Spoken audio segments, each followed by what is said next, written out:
work together, we can do more collectively than we can do individually.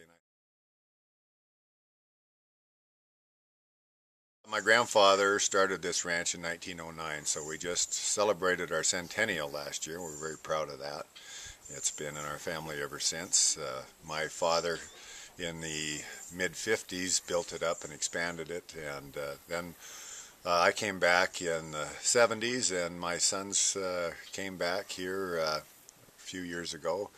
And with that, when they came back, we decided to lease some other ranches and expand that way. So we have expanded, and it's great to work side by side with my father, who's alive, and now with my sons.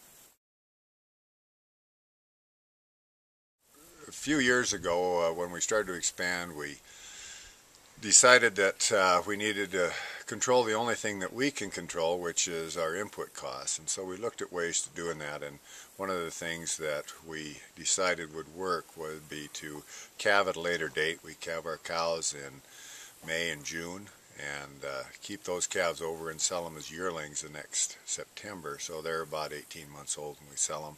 They'll weigh 750 to 900 pounds.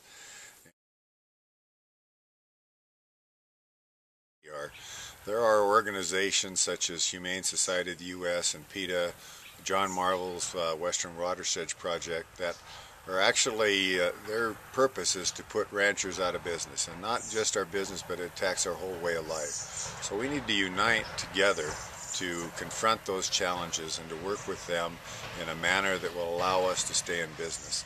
One of the things that is antagonistic to that is some of the divisiveness that we see in the cattle industry now. And so we need to work together to unite to face some of these extreme challenges that the industry faces as a whole. And we might have some fairly distinct philosophical differences as to how much government regulation in our industry or which way we should go on a particular item or two. But what we have to do is have those debates and have them in a respectful fashion, and then move forward as an industry. Well, I'm very bullish on the cattle industry at this time. For the last few years, I've told my sons, boys, we got to get cowed up because this thing's going to get good. Just got to figure out when it's going to get good.